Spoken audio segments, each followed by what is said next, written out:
ఇంకా 2 దినాలు చూసి అప్పటికి కూడా అమ్ముకి ఏమీ కాకపోతే అప్పుడు భాగ్యని పాపని పిలిపిద్దామని ఆ మనోహరి చెప్పిందే అని కరుణ అనడంతో, ఈ విషయంలో మాత్రం మనోహరి మంచి మాటే చెప్పిందే అని భాగ్య అంటుంది.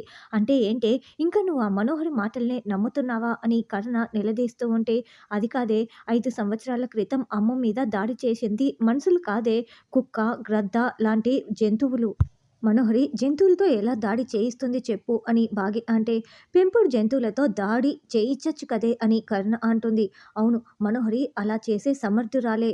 కానీ 2 రోజులు చూద్దామే, అప్పటికి ఏమీ కాకపోతే అప్పుడు ఆలోచిద్దాం అని భాగ్య అంటుంది. ఏంటే ఇంకా జాతకాలనే పట్టి నమ్ముతున్నావు, నీకు ఎలా చెప్పాలని కరుణ తల పట్టుకుంటుంది.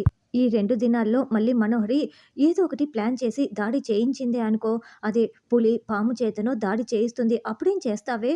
అని కరుణ అంటే, అవును అదే నిజమే అని భాగ్య అంటుంది. సరేలేవే 2 దినాలు ఆగి ఆలోచిద్దాం పద అని కరుణ అంటుంది. తర్వాత చెంబ వంటని ఫినిష్ చేసేసి పిల్లలు రండని కేకలు వేయటంతో, ఏం చేశావు, మాకిష్టం వచ్చినవే చేశావా అని మొత్తం చూస్తూ ఉంటారు. అదేంటి మాకిష్టం వచ్చిన కర్రీస్ ఒక్కటి కూడా లేదు, ఎన్నిసార్లు చెప్పాలి యాదమ్మ మాకిష్టం వచ్చినవి చేయమని అని పిల్లలు నిలదీస్తూ ఉంటారు. మనోహరి గారు చెప్పినవే చేశానని యాదమ్మ అంటుంది.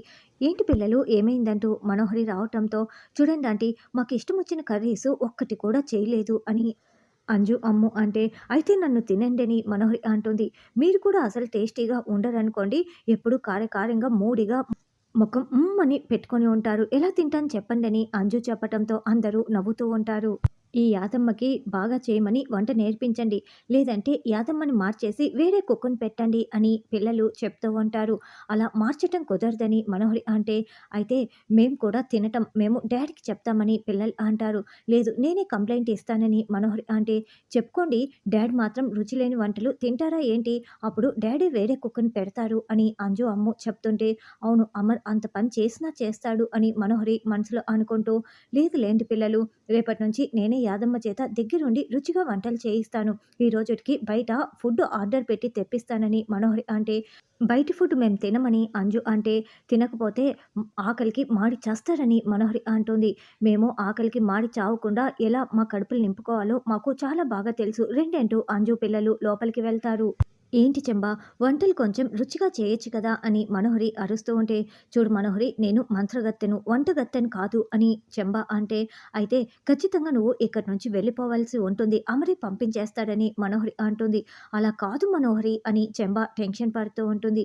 అదేంటి అంజు ఆంటీ ఇప్పుడు ఆర్డర్ పెట్టి తెప్పిస్తానంటే మన ఫుడ్ మనమే తిందామని ఎక్కడికి వచ్చావు, ఇప్పుడు ఆకలితో ఉండాలా అని పిల్లలు అడుగుతూ ఉంటే, లేదు నేను తెప్పిస్తాను కదా బుజ్జమ్మ వాళ్ళమ్మ ఇప్పుడు మన కోసం వంట చేసి పంపిస్తుంది, నేను అడుగుతాను కదా అని అంజు అంటుంది.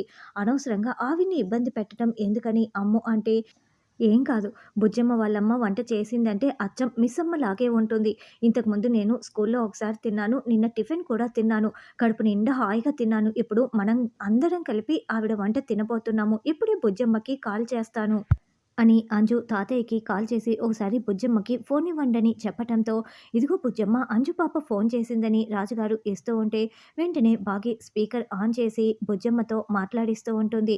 ఇక మనోహరి అయితే ఈ పొట్టి మొక్కంది మాటకు మాట సమాధానం ఇస్తోంది, చాలా రెచ్చిపోతోందని తిట్టుకుంటూ ఉంటుంది. హాయ్ బుజ్జమ్మ ఎలా ఉన్నావు అని పిల్లలందరూ కూడా పలకరింపుగా మాట్లాడుతూ ఉంటే బాగి చాలా సంతోషంగా వింటూ ఉంటుంది. బుజ్జమ్మ ఏమీ అనుకోకుండా ఒక ఫేవర్ చేస్తావా, మా యాదమ్మ చేసే వంటలు మాకు అస్సలు నచ్చటం లేదు, మీ అమ్మ చేత కాస్త వంట చేసి పంపిస్తావా ప్లీజ్ అని అంజు అడగటంతో, ఇక బాగి సరేనని సైగ చేస్తూ ఉంటుంది. అలాగే అక్క మీకేం కావాలో చెప్పండి, మా అమ్మ వంట చేసి పంపిస్తుందని పిల్లలు చెప్పడంతో, నాకైతే సేమియా పాయసం అని అంజు, నాకు టమోటో రసం వంకాయ కర్రీ అని ఆకాష్, ఆనంద్ ఇంకో 2 వంటలు చెప్తారు. అమ్ము నీకేం కావాలో చెప్పు అని అంజు అంటే, ఏయ్ మనం అడుగుతున్నదే ఫేవరు, అన్ని రకాలు చేయాలంటే ఆవిడ ఇబ్బంది పడుతుంది కదా, ఏం అవసరం లేదు, చాలే ఇక చెప్పింది వంటలు అని అమ్ము అంటుంది. ఏం పర్వాలేదు చెప్పమని చెప్పు అని బాగి సైగ చేస్తూ ఉండటంతో, అక్క చెప్పక్క మా అమ్మ ఎన్నైనా చేస్తుందంట అని బుజ్జమ్మ చెప్తూ ఉంటుంది. ఇప్పటి వరకు చెప్పినవి చాలే బుజ్జమ్మ, వాటి వరకు రెడీ చేసి ఉంచితే మా రాతోడు వచ్చి తెచ్చేస్తాడు అని అమ్ము అంటే, మీ అమ్మ వంటలు అచ్చం మా మిస్సమ్మ చేసిన వంటల్లాగే ఉంటాయని అంజు చెప్తూ ఉంటుంది. రాతడు వద్దు తాతయ్యతో పంపిస్తానని బాగి సైగ చేయటంతో బుజ్జమ్మ అదే చెప్తుంది. సరే బుజ్జమ్మ బాయ్ అంటూ ఫోన్ పెట్టేస్తాడు. అదేంటమ్మా ఈ సమయంలో పిల్లల కోసం నువ్వు వంట చేస్తావా అని రాజుగారు అంటే, పాపం పిల్లలు చాలా ఆకలితో ఉన్నారు బాబాయ్, నేను చేసి పంపిస్తాను, నాకేం శ్రమ కాదు అని బాగి చెప్తుంది.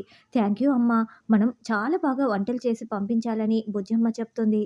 బాగి వంట చేస్తూ ఉంటే పిల్లలు ఇక్కడ మాట్లాడుకుంటూ, కబుర్లు చెప్పుకుంటూ బాగి ఎప్పుడెప్పుడు పంపిస్తుందా అని ఎదురు చూస్తూ ఉంటారు. హోంవర్క్ చేస్తున్న ఆరు పాప, తాతయ్య అమ్మ నా కోసం అంటే కష్టపడి వంట చేస్తుంది కానీ ఆ అక్కలు అన్నయ్యల కోసం కూడా ఎందుకు ఇంతలా కష్టపడి వంట చేస్తోంది అని అడుగుతూ ఉంటే, ఎందుకంటే వాళ్ళు కూడా మీ అమ్మ పిల్లలే కదా అని రాజుగారు అంటారు. ఏంటి అమ్మ పిల్లలా, ఏం మాట్లాడుతున్నారు తాతయ్య అని బుజ్జమ్మ అంటే, అంటే అది కాదమ్మా, అమ్మ అంటే ఎవరికైనా అమ్మే కదా, ఇప్పుడు ఆశ్రమంలో పిల్లల్ని కూడా మీ అమ్మ ఎంత బాగా చూసుకుంటుంది, ఏమైనా తేడా చూపిస్తుందా, అలాగే ఆ పిల్లలు కూడా తల్లి అని రాజుగారు సర్ది చెప్తారు. అవును తాతయ్య, అమ్మ ఎవరినైనా చాలా బాగా చూసుకుంటుంది, అయినా కూడా ఆ ఇండ్లు నాకు చాలా బాగా నచ్చింది, ఆ అక్కలు అన్నయ్యలు కూడా బాగా నచ్చారు, అలాంటి వాళ్ళు నాకు కూడా ఉంటే బాగుండు అనిపిస్తుంది తాతయ్య అని బుజ్జమ్మ చెప్తూ ఉంటే, అయ్యో ఆ ఇండ్లు నీ ఇండ్లే తల్లి, మీ అమ్మ అజ్ఞాతవాసం చేస్తోంది అని రాజుగారు కన్నీళ్లు పెట్టుకుంటూ ఉంటారు. ఏంటి తాతయ్య ఏడుస్తున్నారని బుజ్జమ్మ అడగటంతో, ఏమీ లేదు తల్లి, కంట్లో నలక పడింది తుడుచుకుంటున్నానని కవర్ చేస్తూ ఉంటాడు. ఏంటి వీళ్ళేదో ఆర్డర్ పెట్టినట్లు ఫుడ్ కోసం అలా ఎదురు చూస్తూ కూర్చున్నారు, పద వెళ్ళి తెలుసుకుందాం అని. ఏంటి పిల్లలు ఎక్కడ ఆర్డర్ పెట్టారని మనోహరి అడుగుతూ ఉంటే, మేము హోటల్ నుండి ఆర్డర్ పెట్టలేదు, ఆశ్రమం నుండి ఆర్డర్ పెట్టామని అమ్ము చెప్తుంది. ఆశ్రమం నుండా అని మనోహరి షాకింగ్గా అడుగుతూ ఉంటే, అవును బుజ్జమ్మ వాళ్ళమ్మ చేసి పంపిస్తుందని పిల్లలు చెప్తారు. అసలు మీకు బుద్ధుందా, అసలు ఆశ్రమం నుండి ఫుడ్ తెప్పించుకోవటం ఏంటి, మీ నాన్నకు తెలిస్తే తిడతాడు తెలుసా అని మనోహరి అరుస్తూ ఉంటే, ఏం కాదు మా నాన్న కూడా సంతోషిస్తారు, అసలు ఈ యాదమ్మ చేసే వంటల కన్నా బుజ్జమ్మ వాళ్ళమ్మ చేసే వంటలు 1000 రెట్లు బాగుంటాయి అని పిల్లలు చెప్తే, అయితే ఈ విషయం మీ నాన్నకి చెప్పానంటే మీ నాన్న మిమ్మల్ని కొడతారు అని మనోహరి అంటుంది. ఎవరు చెప్తారు అని అంజు అంటే, నేనే చెప్తానని మనోహరి అంటోంది. అయితే వెళ్ళి చెప్పండి, మేము చెప్పాల్సినవి కూడా మేము చెప్తామని అంజు బెదిరిస్తూ ఉండటంతో, ఏంటే ఏం చెప్తావే ఏం చెప్తావే అని మనోహరి కొట్టడానికి వస్తుంటే, మనోహరి మేడం మీరు ఇలా రండి అని చెంబ మనోహరిని లాక్కు వెళ్తుంది. చూసావా అది ఎలా రెచ్చిపోతుందో, నాకే ఎదురు చెప్తోందని మనోహరి అంటే, ఇప్పుడు నువ్వు గొడవ పడ్డావే అనుకో, చాలా పెద్ద ప్రాబ్లం అయిపోతుంది మనోహరి, ఆ పిల్ల అచ్చం నీలాగే ఆలోచిస్తుంది, ఆ పిల్లతో గొడవ పడితే నీకే బెడిసి కొడుతుంది. ఇప్పుడు ఆ ఆశ్రమంలో ఉండే ఆవిడ అచ్చం బాగిలాగే వంట చేస్తుందని ఆ పిల్ల అమర్‌కి చెప్పేస్తుంది. అప్పుడు అమర్ నేరుగా ఆశ్రమంలో ఉన్న బాగిని కనిపెట్టి ఇంటికి తీసుకువచ్చేస్తాడు. ఇన్ని రోజుల నుంచి నువ్వు వెయిట్ చేస్తున్నదంతా కూడా వృధా అయిపోతుంది, ఒక్కసారి ఆలోచించు మనోహరి అని చెంబ వార్నింగ్ ఇస్తుంది. బాబాయ్ గారు ఇదిగోండి క్యారేజీ తీసుకువెళ్ళండి అని బాగి ఇస్తూ ఉంటే, అబ్బా వాసనొస్తుంటే గుమగుమలాడిపోతున్నాయమ్మా, నాకు అర్థమవుతోందని రాజుగారు అంటారు.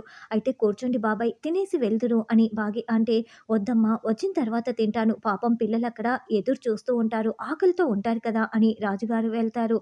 ఎన్ని రోజుల తర్వాత నా పిల్లలకి నా చేతి వంట పెట్టే భాగ్యం దక్కింది అని బాగి చాలా సంతోషపడుతూ, బాబాయ్ గారు నేను చేశానని చెప్పొద్దని చెప్పటంతో, అలాగేనమ్మా నాకు తెలుసు కదా అని ఆయన వెళ్ళిపోతాడు. అమ్మా ఇప్పుడు నువ్వు చేసినవన్నీ నాకు కూడా కావాలమ్మా, ఎంత మంచి వాసనొస్తున్నాయో అని పాప చెప్పటంతో, ఉండు ఇప్పుడే తినిపిస్తాను అని బాగి తినిపిస్తూ ఉంటుంది. అమ్మా నువ్వు సూపర్‌గా చేస్తావమ్మా, నీ వంటలు ఎంత బాగుంటావో అని బుజ్జమ్మ పొగుడుతూ తింటూ ఉంటుంది. ఇక రానున్న ఎపిసోడ్‌లో అమర్ కూడా బాగి చేతి పాయసం తిని బాగిని తలుచుకుంటూ ఉంటాడు.